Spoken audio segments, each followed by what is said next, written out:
We've talked about these big three mistakes: spraying and praying, being focused solely on the money, so building the bridge only from one side, and also a mistake in selling the wrong, focusing on selling the wrong part of your company, the product or the firm, the technology itself, rather than the market opportunity.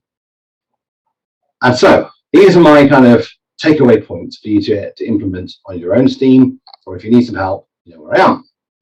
So if you want people to engage with you, whether that's customers you're trying to build a market for your new technology, whether it's investors you're trying to get excited in it, or both, create stories that put them at the heart of it.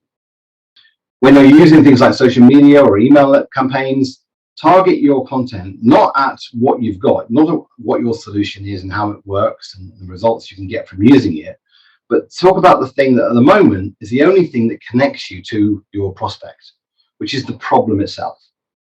But the problem is, when you focus only on the solution, if you look at the 100% of people who may have the problem, the people that are actually, they've gone through the fact they've recognized they've got a problem, they know they want the outcome of being full, they've decided that a takeaway is for them, and now they're out in the market searching for a takeaway, that is only 6% of the total market. Focus it instead on what the problem is that you're actually addressing. So you're talking to those people who've got a problem and can immediately see that you're a person that understands the problem they're going through and therefore could be a good person to work with, buy from, or consume from. So that's why this approach works. And if you stick around long enough on LinkedIn, you'll see me promoting a few of my case studies from where I've gone through the Fit to Fly process to getting that compelling story for a company. And this quote here from the CEO of GCS just helps illustrate how much I can accelerate the development of a compelling offer from your company to the market in a fraction of the time that it might take you to do on your own. Number one, please, please, please stop spraying and praying. Cold emails, cold DMs to investors you haven't gone through, you don't understand what they invest in, you don't understand whether this would be something that they even might consider, just send them an email anyway. Stop that. It wastes investors' time, it wastes your time, it creates a lot of anxiety and burnout and extra work, chasing up people who are just too polite to say no earlier on. To get the sort of investor attention that you want from the type of investors that will really help you accelerate your company, create that compelling story to appeal to them that creates that emotional response that you're looking for. My third point, don't build it like Kevin Costner in the film Field of Dreams. Don't build it on the expectation that once you have done, they will just flock to you. They being the market, they won't unless you get them involved early. So creating sort of beta stage group, building awareness in the market of your potential offer around the problem you solve, doing that early to build that market and getting customer validation that you're onto a good thing, that's the sort of thing that you should be doing as early as humanly possible. Number four is change the way that you approach investment. And if you want to know more about that, you can either pick up my guide on LinkedIn called Driven, or attend my Beat the Odds workshop, which is 2 weeks from now.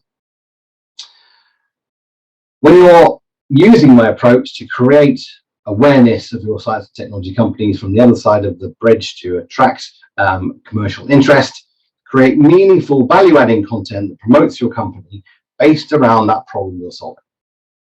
So use that to build an audience of willing buyers so that you've got people who can provide early validation that the concepts are right, that you can provide, you can turn them into advocates, people who talk warmly about your brand and your company, because that's the sort of thing you need to get that snowballing of market adoption once you get closer to the market. Build that audience of willing buyers who get why your company exists. And then only then start to engage with prospects that fit your profile on LinkedIn, whether that's targeting investors individually on a personal level, or whether it's trying to build more early stage customers. But don't rely on a pre-formatted, templated type email or DM on social media to a person you haven't taken the time to get to know first. It doesn't work that way, and it just ends up annoying people when you're talking about your offer and your solution when you haven't even qualified that they've got a problem. That's my advice to you, to the way that you can implement this approach, stand out to win, to attract investor attention and customer attention in your technology startup. These are the steps, practical steps you can take today.